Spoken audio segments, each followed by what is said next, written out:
Hello, everyone. I'm Golda, And I'm Jamie. and welcome to the J Gold Impact. So, for today, we have a nice little topic Yeah. that, we wanted to kind of share with you all.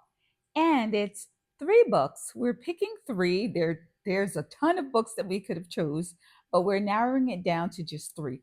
Three books that changed my life and three books that changed Jamie's life. Okay? All right, so we're going to go into it. So, Jamie, why don't you start first? Sure. So, the first book that changed my life is Atomic Habits by James Clear. And essentially, what this book is demonstrating is that when we have goals, it is extremely hard to simply rely on motivation, but rather we can achieve our goals once we have clear systems in place. Meaning, if you want to get up early in the morning to work out, instead of just hoping that you hit the snooze button and get out of bed, you make sure that you lay your clothes out from the night before. Your bag is packed. Maybe you choose a studio that's close to your home. You really make things easier, and the small steps that are necessary, you put those in place to achieve your bigger goals. And so, this book by James Clear really helps you to create that roadmap to achieve your bigger goals. Okay, that's a good one because my first one is The Alchemist by Pablo Coelho. And it's about a farm boy, Santiago, who travels from Spain to Egypt in search of this treasury, right? This treasure. But on the way, he comes across a lot of different choices that he has to make.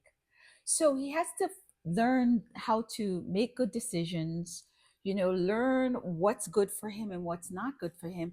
And also, in the end, learning to follow his gut. Okay. So this book, it's not a very big book, but it's really a book about searching and discovery and just spirituality along life's path and the things that you learn that takes you into making better decisions and also learning to follow your gut. So it's really a book about self-discovery. And it really impacted me back when I was in my 20s to just kind of be cognizant and aware of the choices that I've made throughout my life and how, we are always trying to look, and America is about money, money, money. And it's sort of like Santiago. He started off traveling, seeking treasures, and in the end, he ended up on a self discovery and learning to follow his gut. So, would you say that this book was life changing because it helped you to listen to your intuition? Yes, Okay. absolutely, because it's about the self discovery, right? And throughout, you know, Pablo Coelho is a Brazilian author, so it's been translated over, multiple times into English, but at the same time, it still holds true no matter what country you're from or wherever. Following your instinct and listening to your gut and not seeking money along the way and learning little tidbits and life experiences as you go really resonates with myself, and I'm sure it will resonate with a lot of folks as well. So yes, it's about listening to your gut. Sure. Okay. Thanks for sharing. So what is your number two? So, the second book that has changed my life, at least the one that I've decided to talk about, is called The Defining Decade Ooh. by Dr. Meg Jay. Oh, that's a good one, Jamie. So, this is one of my all-time favorite books simply because I am a woman in my 20s, and the premise of the book is that sometimes when people think of their 20s, these years are thought of your fun years. Mhm.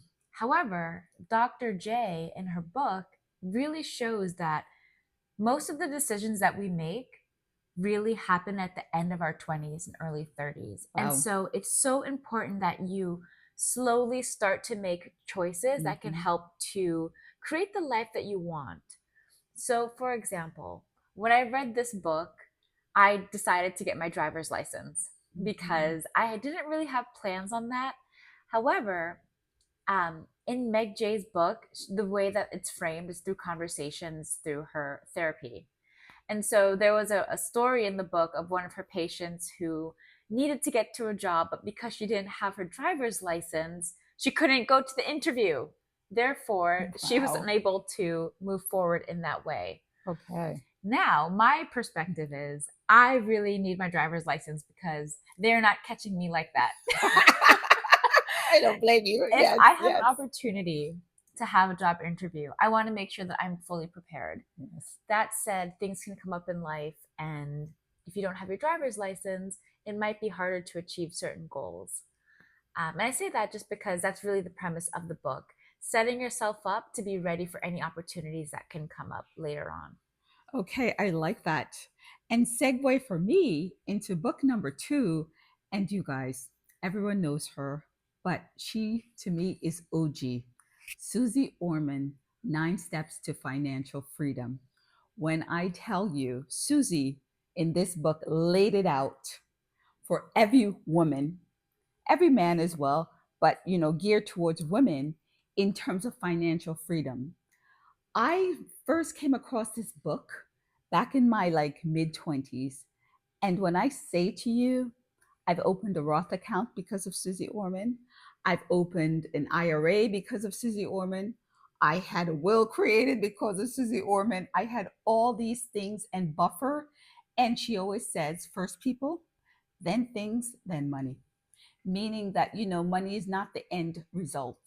It is a of what do you call it, something that you acquire along the way, but you always think about people first and then things. So for me back in my 20s, she kind of laid, same for you with the defining decade, she kind of laid that out as a path to how to set myself up financially so that later on in life I would not have an issue. And come to find out years later, 20, 30 years later, I still have her book and I'm still going through her steps to make sure that things are on track. And financially, she did lay it out for me. So I did learn a lot. And because, in school, they don't really teach you about finances unless you're in college and you're majoring in some sort of finance. But the average person, learning about Roth IRAs and what they are, and IRAs in generals and 401ks and what your company can do and cannot do. And for people who don't even have these things with their companies, just learning how to start at a dollar and then move on and keep it moving. So for me, that was my changing for book number two, Susie Orman, Nine Steps to Financial Freedom. Okay, Jamie, let's hear your last one. Sure. So the last book that I'd love to share with you all is called Attached by Amir Levine and Rachel Heller. And essentially, this book talks about the three different types of attachment styles: secure, anxious, and avoidant. Okay. And the reason why it has been life changing to read this book is because it really helped me to understand um, the people in my life and Okay. how they react and respond in Mm-hmm. terms of relationships. And so, to all my young women listening, if you ever find yourself dealing with someone, a guy, and he is emotionally unavailable or really clingy, I would strongly encourage you to read this book to understand why might someone, feel more avoidant or anxious. And it really helps people to understand how the things that they've been through in life can affect how they show up in the world. Okay, so I know that you read the book and you have all these little synopses. What was your big takeaway from this book? Like, what is one thing, if you had to like tell the audience, what is one thing that you would say was a defining thing in that book theme? In the attached book? Yes, the attached book. Yes.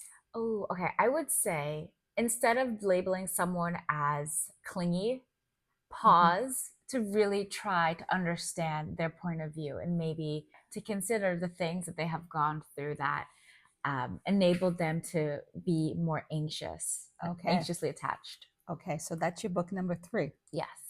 Okay, well, for me, book number three, you will kind of recognize it because I've read it to you since you were like a baby, right? And it is The Giving Tree by Shel Silverstein.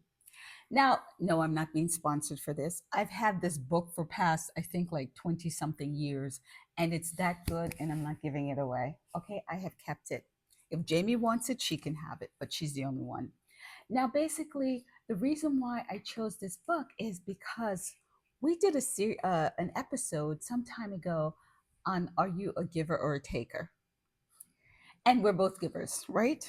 And in this book, well, the main character is a taker, and the tree is the giver. And basically, this child started out with this tree loving, the tree loved the child, right? And then as the child grew, the tree kept on giving and giving and giving. Gave him the trees, the leaves to play with, and it gave him apples to eat. And then, when the child turned into an adult, gave them the branches to cut down to make a house, and then basically gave the adult was still child was still taking, and basically the tree gave the limbs to make a boat to sail away. And then finally, when when the child became an old man, it came back to the tree still wanting. And this is what we talk about with takers, right? There's no boundaries. So basically, the child became an old man, and he was so old that all he could do was sit on the tree, because the tree was now a stump, because this tree gave everything away to this man child. So now, of course, the man child sits on the stump, and the tree was happy.